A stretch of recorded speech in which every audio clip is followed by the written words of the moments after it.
Hi, Bernardo.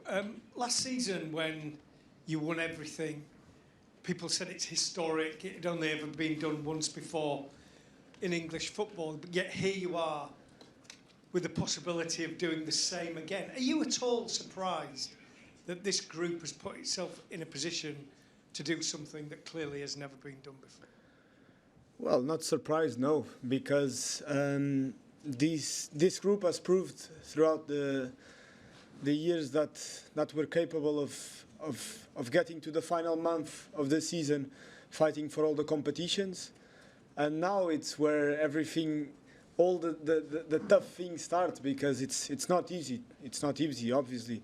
That's why only two teams won the treble in English football, because it's not easy.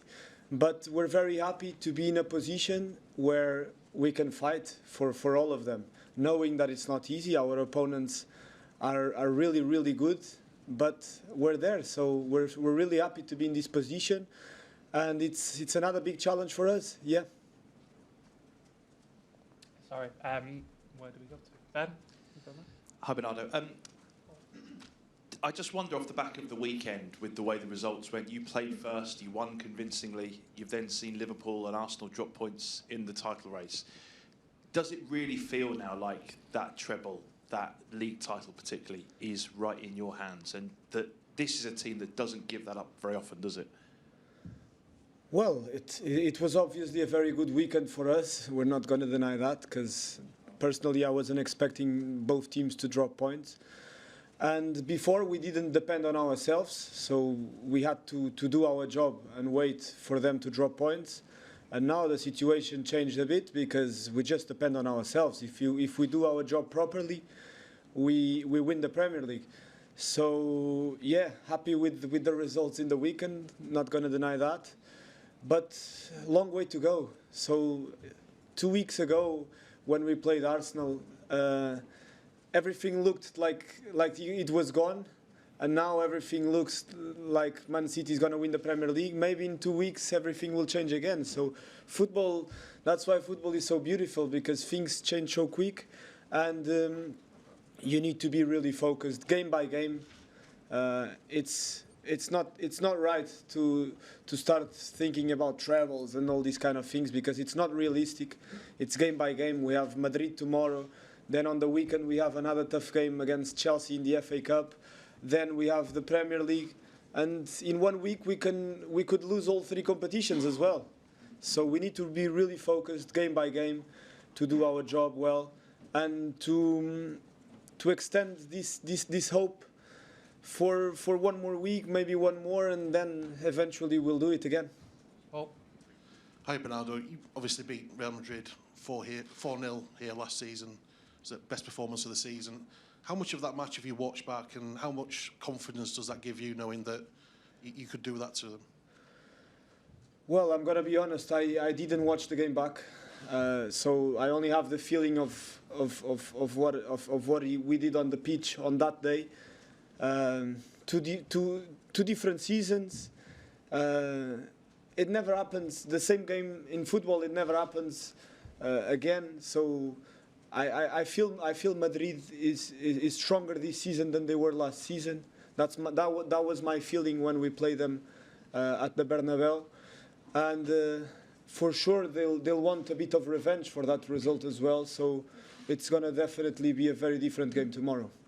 Fred? Bernardo, tudo bem?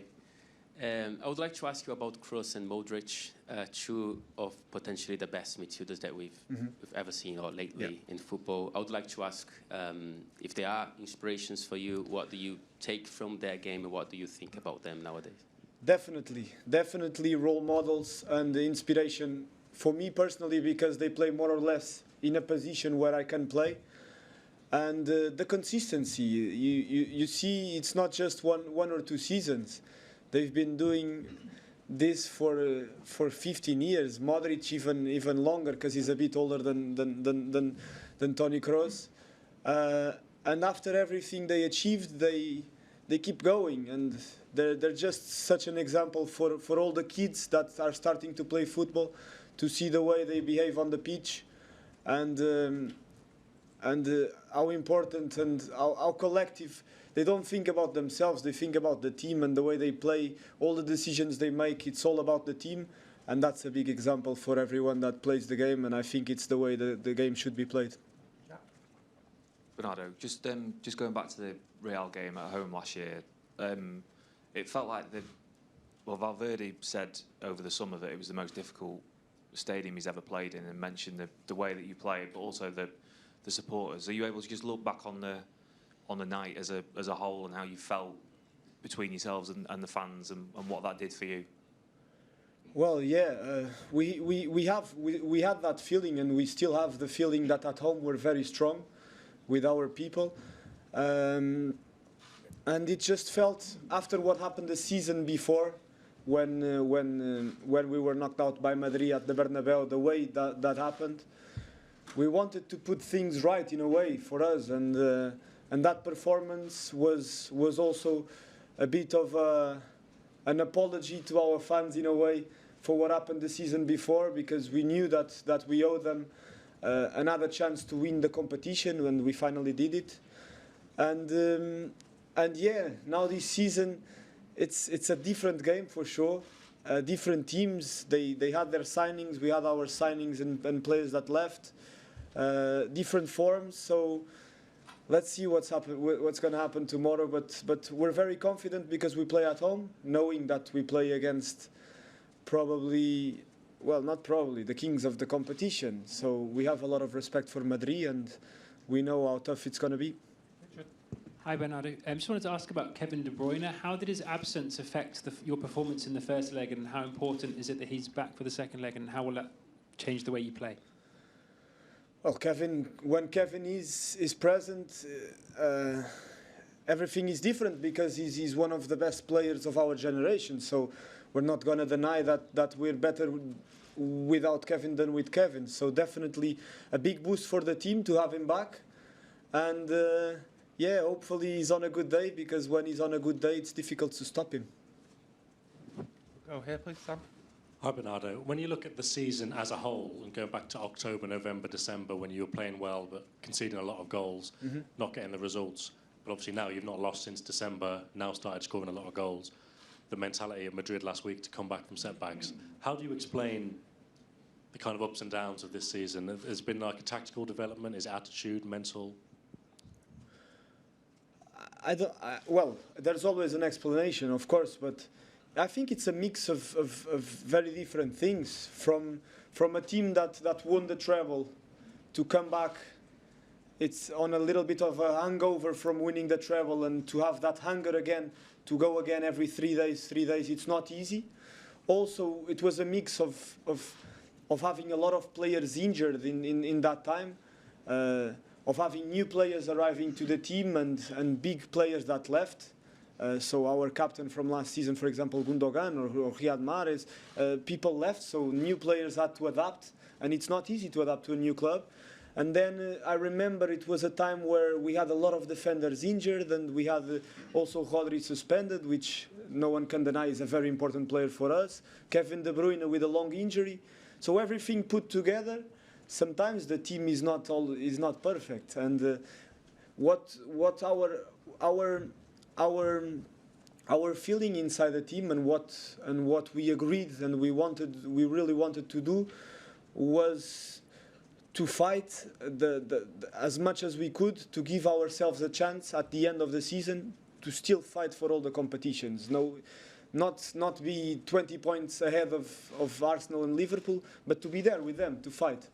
And we're very happy that we could achieve this. And now we can fight for all the 3 competitions, even with the ups and downs that you said, they were true. There was a time in the season when the team was not playing well. We were not controlling the games. The games were very transitional games, which is not the way we like to play. We like to control the tempos. We were conceding a lot of chances, conceding a lot of late goals, which is not normal for our team. But yeah, with the effort of all of us, with a bit of extra from every player, we managed to get better, to be more solid. And as you said, I think since December or something that we haven't lost a football game. So we're happy to get to this part of the season with the chance to still fight for the three most important competitions. One more in English and then we'll move into Spanish. Jamie? Hi, Bernardo. Hi. I understand that you take each game at a time and that's the only way you can be, but you could not only win the treble again, it'd be consecutive, 2 years in a row. If that was to happen, you'd probably be the greatest team ever, I would suggest, because it's never been done before. Can that inspire you? I understand you have to, take each game at a time, but can that inspire this team to sort of, Of course, obviously, inspiration and motivation, because we know how well this team has done in the last. I've been here. This is my 7th season, and we want to create that legacy, and we want to win another Premier League, to do 6 in 7 years, and to do 4 Premier Leagues in a row, and we want to win the Champions League to win 2 in a row that only Madrid did once, 3 in a row, but no one else won consecutive Champions League, if I'm not mistaken. And if we can win the 2 trebles in a row that no one did, that would be legacy. So that's definitely motivation, knowing that it's very, very difficult, because as I said, in 1 week we could be out of all the competitions. But we're fighting for it, and we're gonna do everything in our power to each day be a step closer to that goal. Take a couple of questions in Spanish. Any hands, please, guys?